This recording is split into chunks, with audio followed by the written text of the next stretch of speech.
Man, I'm chilling. I ain't bothering nobody. I'm just chilling. You know what I'm saying? I go shopping. I give me a mean leather jacket. I think I'm doing my thing. I'm like, on my own little planet. I ain't with nobody. It's always got to try to one up on me, right? Have one up on me. I get a banging leather jacket. This Busta get a leather line up.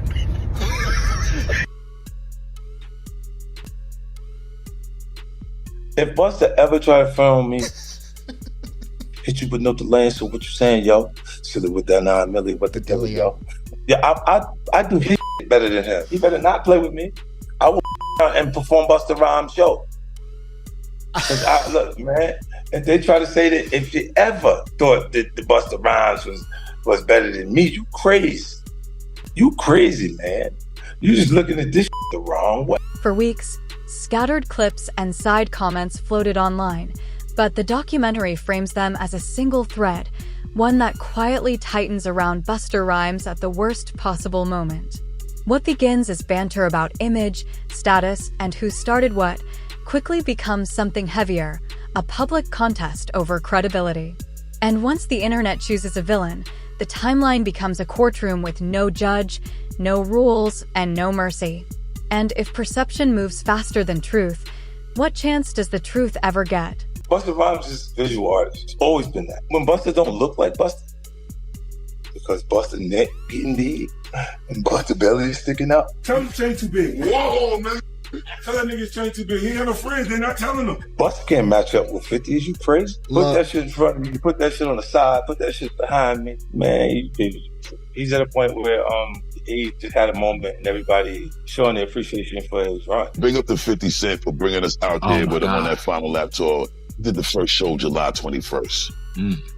My last show was November 21st. He's still on that same tour. Yeah, man. He don't play with that work. Ever since he first came to Violator and the first Get Rich or Die Trying came out, he was the only one that would jump on a plane like the shit was a cab. This is how he was from the beginning. There was a time when 50 Cent and Bua moved like a unit toward energy, shared wins, mutual protection in a business that punishes weakness. The documentary leans into that contrast. How quickly a brotherhood can turn into a careful distance when controversy gets close. Loyalty in hip-hop is praised like scripture, but rarely tested in public. And when loyalty becomes a liability, who stays? Friends or spectators? I got to ask you, there has been so much going on in the music industry and the headlines pertaining to Diddy. How closely are you paying attention to his case, the allegations, and the things that are coming forward with him? I just kind of like to pay attention to the truth. When that time manifests, then, we'll speak about this, hopefully when that time comes. As far as I'm concerned, you know what I'm saying, but I wish the best for everyone involved. God bless everyone involved. And, I think that we should all kind of be a little more mindful of how much we speak on other things. One of the most unsettling ideas here is not what was said, but how it was shaped. The documentary suggests modern conflict isn't always organic. It's often engineered for reach. A comment becomes a clip becomes a narrative, and a narrative becomes currency. In that system, the truth is not the product. Attention is. So, if the industry profits from outrage, who is rewarded for staying honest? Seen you talking about Busta Rhymes before. Oh, yeah. In some of your videos. Oh, yeah. Super zest monster. For sure, bro. That's my thing, bro. Like, this been common knowledge, though. Like, all my promoter homies would always say, man, we gotta bring some, we gotta bring some, what they call them, I'm not gonna say it on here. They call them fun boys. They'll say, we gotta have some fun boys in the section for Busta. Cause I bodyguarded for Ghostface Killer before, you feel me? And being around him, you hear things, you feel me? I'm like, damn. And my auntie like the biggest Busta Rhymes fan, you feel me? Like every cookout she playing it, all his little fast rapping, all of that, him and Craig Mack playing that. Bro, on my soul, I'm out with a group of people. At this time, I was with Don Benjamin. You familiar with him? No, I never heard of him. Model dude, like a model guy. He be doing like some rapping and stuff. His name Don Benjamin. I'm out with Don Benjamin, and the club we ended up going to, Busta Rhymes in there. So it was a little lawyer guy that was with us. And the little lawyer guy we was with, you know, he was a gay dude, super cool, feel me, good guy. The documentary shifts into dangerous territory when rumors about identity, orientation, and private life get treated like entertainment. It raises a larger cultural question whether hip-hop has matured enough to separate masculinity from mockery and critique from dehumanization. Busta Rhymes wanted him in his section so bad. Like, what? Pulled him to the section, like through the rope, and tucked him off in the corner. So I'm looking like, well, he ain't come with us. Well, I know he was in the little group. So if I go out with somebody, like a group of people, I try to make sure everybody get there together and leave together. No, he stayed with them.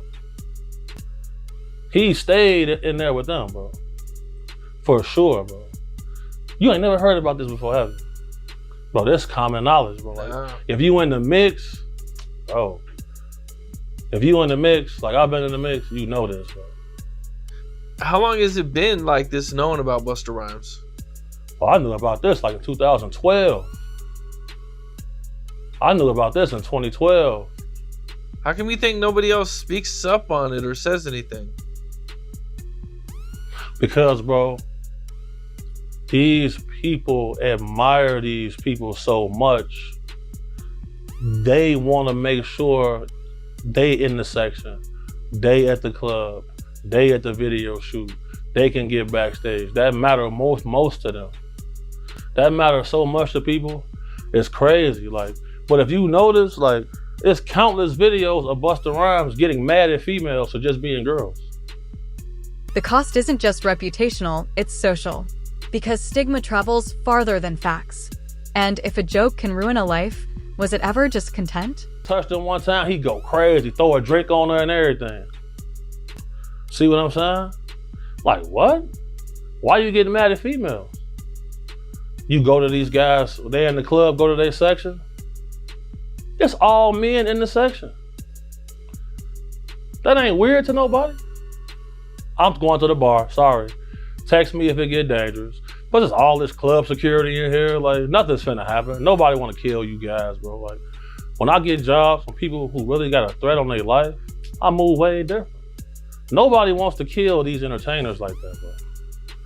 Like when I do my threat assessment, there's never an immediate threat of danger. It's never a situation that they're gonna tell me, oh, this person wants to murder me, or this person wants to bring harm on me. It's never like that. Them type of people be normal guys. So I hear somebody say, oh, he's cute, I want him. So when I heard that, I turned around like, man, did he just say that? You got all this jewelry to attract some men in here? You wild. Shocked me. But sure enough. And that was the guy that Busta Rhymes pulled back? He pulled him into the section. Pulled him into the section, and then they walled him off like this man. I'm like, damn. And that little dude was so happy. He couldn't believe that. He was shocked. But man, you ask, bro, anybody that's in the mix, bro, like you know, bro, most of these dudes, bro, putting on a major act. They don't want to be themselves. That's crazy. They'll get mad at you for buying bottles of champagne to get the girls. They'll get mad, oh, we don't want these bottle rats in our section. What are we here for? Why are y'all here then? What are y'all here for? Just because y'all got booked to be here, okay, but sometimes they not booked. They just in there. So, and what they looking for, it ain't gonna be what you thinking of, on God. Seen it. What's up? This is Cam Capone. We got more content like this coming soon, so hit that like button, subscribe, and stay locked in to Cam Capone News. 50 doesn't argue like a politician. He performs like a tactician. The documentary frames his moves as calculated, fast response, clean punchlines, maximum shareability. He understands a brutal reality online. The best argument is often the one people replay. And once the crowd is laughing, the target has already lost control of the room.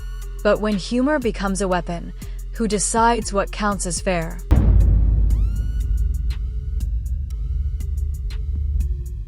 You know Busta Rhymes came out, telling people to mind their business when it comes to Diddy, right? You gotta realize that Busta Rhymes and anybody in the industry could say what they wanna say and speak on what they wanna speak. They got a right to do that. Just like we got a right to. He can't tell nobody not to say this, not to say that, when he has the right to say what he wanna say. And I guess that's why people coming out on Busta Rhymes saying he's zesty now, because he made comments like that. But I've been around Busta. I know Busta Rhymes. I don't never know him for being like that. But I don't know what other people see, and I'm not gonna speak on that. Because I don't care about that. See, a lot of people, if that's all he could give to the people, then that's all he giving to the people. But not one time, did he speak on his relationship with Diddy? Has he been to the Diddy party? Has he been to the after party? Did he say, well, I've never been to an after party, so y'all gotta wait to speak on, y'all gotta wait to see what they talking about before y'all speak on something? Everything changes when Diddy enters the frame, not just as a name, but as a symbol of power, access, and long memory. Busta's choice to urge restraint around Diddy reads, to many, like loyalty. To others, it reads like fear. I could say I've never been to an after party. Have I been to the front door of the party? Yeah. Have I been to the after party? Nah, never. Never been to the freak off, son. I mean, since I've been knowing you, you've been consistent about that. So, I believe you, man. But you heard about these reports that Diddy having a hard time selling his Hollywood home? It's not attracting any buyers? It probably wouldn't attract any buyers until after, a lot of times when tragedies happen and people be in those type of places with the energy going, it would be around 5 years before they go up on market and resell. Like if somebody murdered in the house, you gotta realize they're not gonna go in there and somebody say, oh shit, I wanna be here, man. Motherfucker was murdered in here. You understand? Those houses may not go up to sell for like 5 years. Right. And what's going on with Tony Busby? I seen you make a comment saying that he might drop his cases. I think that's a misunderstanding. What I'm saying to you is that he's gonna go with the cases that he know right off the bat that Puff is really probably ready to settle out because it's so strong and the evidence may be so strong against Puff that he don't want that to run through the public or let the public hear those things. As a lawyer, he's going to say, these cases are strong enough for me to get the quick grab money and go about my business. And then if he gets enough money off of that, he may not have to do the other cases. He may drop the other people. It depends. He's gonna go with his strongest cases. Everything changes when Diddy enters the frame, not just as a name, but as a symbol of power, access, and long memory. Bua's choice to urge restraint around Diddy reads to many like loyalty. To others, it reads like fear.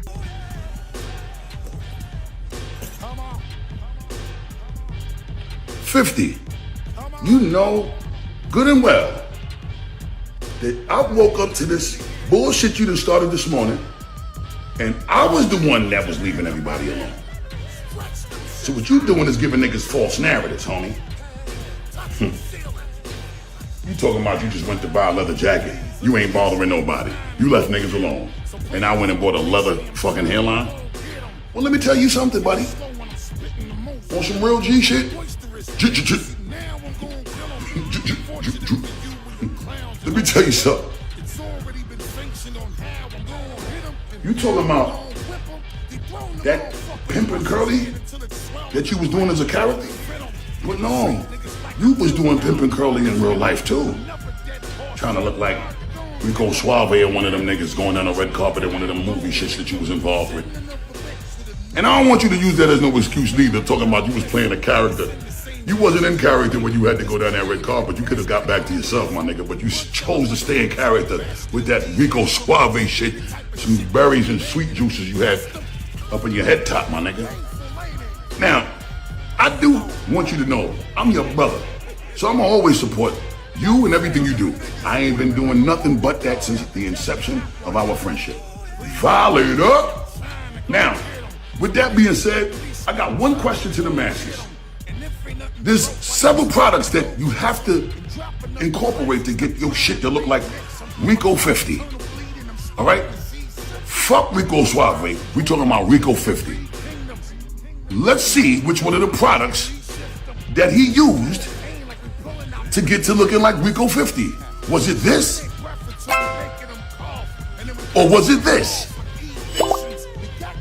Or was it this? Matter of fact, I think the real question is, did he blend all three of these shits to look like this? Chill. I got a grand prize for anyone that jumps in the comments, any consumer around the world that used to also use these products to help identify, doing a forensic deep dive and a research and a data analytics on those products to help us understand, was it a combined effort of all three, or was it a combined effort of two, or was it just one of them to get you to look like Rico 50? Now, with that being said, if you guess right what the blend was chemically for that motherfucking berry juice look for Rico 50, you might win a grand prize. Until then, just know, the blessings don't stop, so we gonna just keep this shit going as long as we need to. Because if the blessings don't stop, I don't motherfucking stop. And we don't stop. Dragon season, bitches. Yeah. The documentary captures the exact moment the tone shifts from jokes to discomfort, from entertainment to scrutiny. Once the audience senses something off, the conversation becomes moral. Sponsors, peers, and collaborators start weighing risk. And the most brutal part of fame is that judgment arrives faster than understanding. So when the crowd turns, do they seek justice or just a new target? Orlando Brown. Back. What's up, bro? Back again. Yes, sir. Man, how you doing? I'm good. I had fun Saturday. It was amazing. I can't remember anything, but it was amazing. I appreciate you for allowing me to sit back with you for a second time, for the second interview, what you gonna say? Yeah, bro. Okay, that's what's up. Yeah. Well, what's going on with you? Okay, so I just got this opportunity, Orlando's World, from what I understand. We're supposed to be doing some cool things. That was an opportunity given to me from you and Flossie. Definitely feel like it's a opportunity to do a 6-month situation before we do the Orlando Brown show, because a lot of people don't want me to do the show per se. There is a Hollywood couch that I have not been on. There is a Hollywood couch that a lot of people spin on and look forward to. Me personally, I haven't been looking forward to do that, but I'm definitely looking forward to do Orlando's World, the Orlando Brown show, after we see how I handle the podcast. So we're doing a podcast. You're gonna have your own podcast on Cam Capone News. Me, you, Flossie. What can people expect? Well, it's the mind of the producers that invited themselves into my life. You got Flossie, got you. You guys have given me some great ideas. You know, what about you and Tekashi 6ix9ine going paintballing? What about you and Jamie Foxx, just you know what I'm saying, just going doing whatever, just wine tasting or something. It's just it's a podcast, from what I understand, that will change the dynamic of podcasting, because everybody's sitting in their homes and they're getting an astronomical amount of Burger King money. If you work at Burger King, you can make this money sitting in your house if you have the right amount of material, or you have the right person sitting in front of your camera. So you can, anytime that person does well, you do well. Anytime you make some money, they make some money, but you make more. It's just a different situation. Any response to 50? He jokes a lot online. He posted the picture, the video. What were your thoughts? 50's my brother. But 50 also know I'm not gonna stop. The same way he not gonna stop, I'm not gonna stop. We both come from a family called Violator family. So we ain't got no problem violating, number one. And number two, I think the most important thing about this back and forth with me and him is that people don't lose sight of how important it is to have a sense of humor and it not be some where your skin ain't tough enough to be able to keep it as fun and games. We grew up snapping on each other and joking with each other from elementary school to being grown men. And you did that with your friends. Now, if we wasn't friends, there wouldn't be no games to play. But we got love, and it's genuine love. So I can indulge in this and laugh. It's okay to have a sense of humor and not be emotional like bitches. You know what I'm saying? So 50, I'm coming for your ass, bruh. Be careful.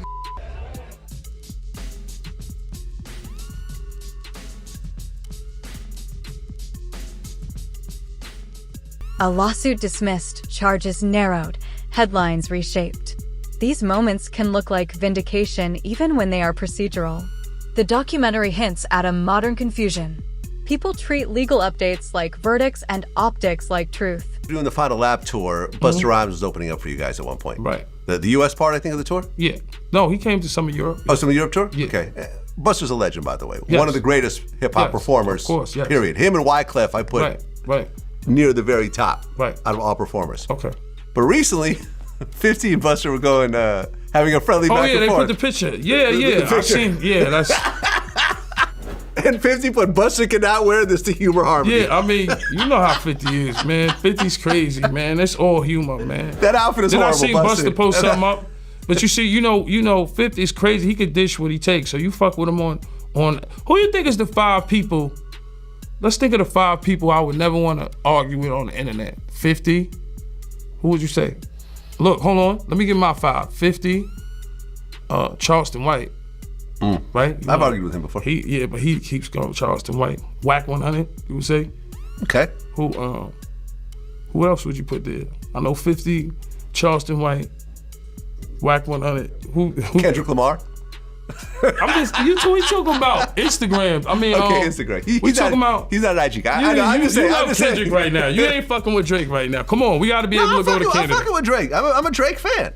Nah, I felt like it was a good battle, man. No, it was a great battle. Okay, so I see where you're going with this. I'm okay, saying 50, social media. 50, you don't want to fuck with 50 on there. He'll kill you on the gram. I said Charleston White, because Charleston White. But law is a process, not a punchline, and outcomes rarely satisfy the public hunger for certainty. And if legal complexity can be spun into innocence, what does accountability even look like? He goes crazy. Whack 100. Because Whack 100 will put up your address and all kinds of 1090 Jake. You think 1090? He'll put out some paperwork on you didn't even know existed. That's true too. Yeah. But that's a whole different thing. I'm just saying like. Boosie. Yeah. Boosie will go hard at you. Yeah. Because remember Boosie and Blue were going at it. Boosie. And then, unfortunately, Boosie's my man, but I don't agree. He basically pointed out that Young Blue's child, I think, was autistic, and he kind of took a shot at that. I like Young Blue, Boosie. I like both of them. I try to stay out of it. Hopefully, they can work it out. Yeah. They both got a lot of money. I kind of stay out of their issues, but and Fifth fuck with Blue hard, and niggas fuck with Boosie hard, but you know how it's the industry. You just stay out the way. You stay out of people's beef. When I got beef, I don't expect nobody to jump in anything for me. Yeah, me too. It is what it is. It is what it is. Yeah. But you know how the industry is. You have to choose a side. Unfortunately. Right. And trying to be neutral sometimes gets you messed up on both sides. Right. Both people stop fucking with you by being neutral. Yeah, right. And people could look at it a certain way. That's like what you were saying with the game thing. Like, yeah, game at the show, that might have been good, but... By the end, the documentary implies the bigger issue isn't 50 versus Bua or even Diddy's shadow.